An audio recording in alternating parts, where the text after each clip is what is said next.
White House aide exposes Trump for who he really is. Hi, welcome to JOA. If you're new to my channel, please click subscribe and click the bell button so you'll be the first to know when I upload. So you guys, I have videos to prove about this woman talking about her experience working for the Trump administration. She's reporting the truth despite what Trump and his evil White House secretary Kayleigh says, so bear with me.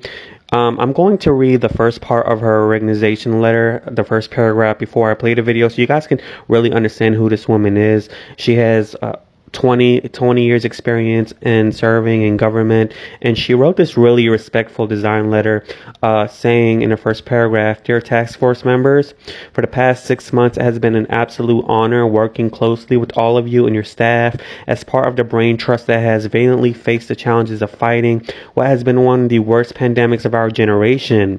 Having been on several conference calls into the late night hours starting in January, to supporting you day and night in every possible way to help you succeed in this mission.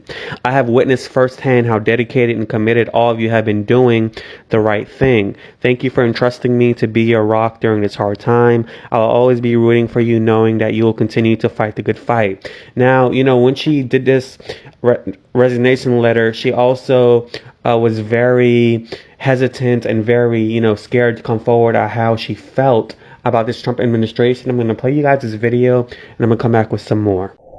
Homeland Security and Counterterrorism Advisor to Vice President Pence, and served as Vice President Pence's lead staff member on the COVID-19 response.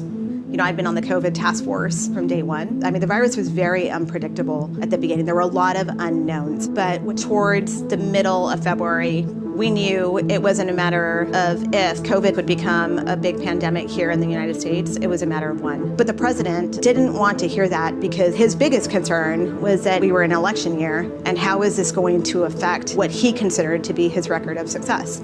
It was shocking to see the president saying that the virus was a hoax, saying that everything's okay when we know that it's not.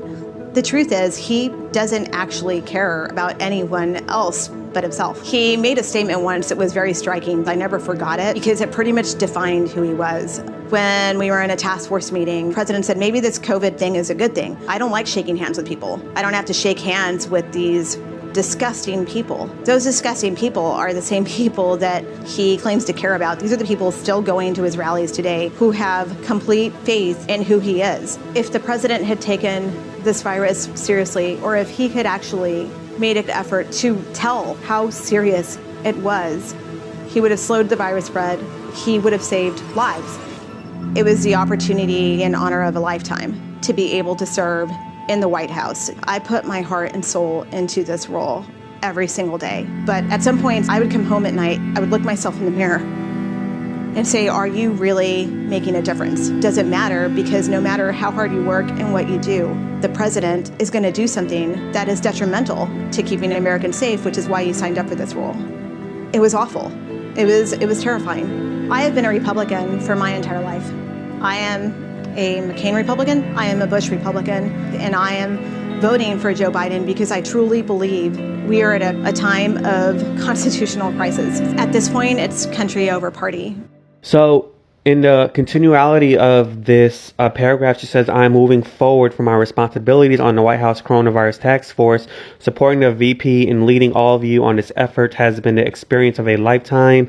I have been his Homeland Security and Counterterrorism Advisor for over 2 years, and as a member of his national security team, we have been through a lot together. But this invisible enemy has been the greatest challenge we have faced. I know that this has been hard for all of us as we watch our families and all our American struggles to combat this virus and its effects on our country. Know that your unwavering commitment in the midst of hardest times is an inspiration to me and Americans across the nation. We are grateful for everything you are doing to keep us all safe. All the best. Olivia Troye, Special Advisor for Homeland Security, Counterterrorism in North America, Office of the Vice President." So now, of course, the press secretary, Kayleigh, basically debunked her ad about Trump, saying that interesting departure letter from a disgruntled former detailee who typically sat in the overflow room of task force. Less than 2 months ago, quote, I have witnessed firsthand how dedicated and committed all of you have been to doing the right thing. So she quotes that to debunk her ad against Trump. But this letter is for Mike Pence. She worked under the Mike Pence, and she worked under other task force members. She didn't work for the president. So Mike Pence was her boss. So I 100% believe her. And of course, Donald Trump, who's a diva, basically did the Mariah Carey, saying, I don't know this woman. Hello? I don't know. And in the video, he made an interesting lie, saying first that she left, and then also saying that she left a beautiful resignation letter. And then he mentions that she got fired with cause. I don't know her. She worked for the vice president. She was on the task force as some kind of a lower level person. I have no idea who she is. I don't met her. I never met her to the best of my knowledge. Maybe she was in her room. I have no idea who she is. She doesn't know me. It's just another person that leaves.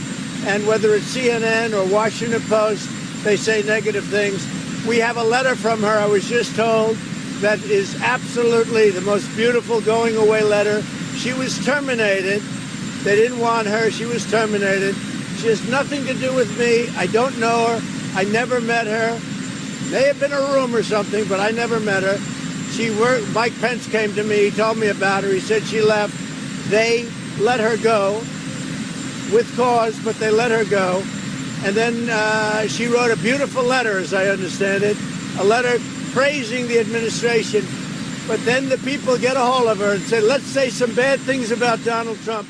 So, I mean, call me stupid, but when you're leaving a job on your own accord, you leave a resignation letter. When you get fired, there is no resignation letter. The documentation is the letter of documentation when you're fired is your being fired. It's documented. But when you leave voluntarily, you leave a resignation letter, correct? Like, come on now. All right. So, and there's also a former White House member who also witnessed Mike Pence. I believe they were at lunch together. They had a face-to-face discussion, and then Mike Pence also told the guy that that Olivia Troye was incredible, that she's a hard worker, and she was chosen out of 250 members in the White House. I think it said 250,000, but basically a large number of people. She was chosen to work under Mike Pence, and this woman is not, some low value, lower person that Trump calls, as he says, because I looked up her LinkedIn, and she also left this long note saying, as a first-generation college student and daughter of a Mexican immigrant, I am proof that hard work and dedication can pave the way for realizing your personal definition of the American dream. For me, that dream has always been to serve my country and national security community, where I have served for the past 2 decades. Most importantly, it has been an honor to serve in the office of Vice President Pence these last 2 years, and to be a part of the Department of Homeland Security family for the past 4 years. Having spent most of my career focused on counterterrorism and overseas operations, the last 4 years have been challenging but also extremely rewarding. Protecting the American people from domestic terrorism threats, mass shootings, natural disasters, and other invisible enemies such as the COVID-19 pandemic kept me motivated to get up and fight the good fight every single day. Thank you to colleagues and friends who have been unwavering in your support, mentoring, and counsel on some of the most demanding issues of the day, especially to the doctors and leaders on the White House Coronavirus Task Force, as I move on to the next chapter and leave government service knowing that I have to be focused on making a difference.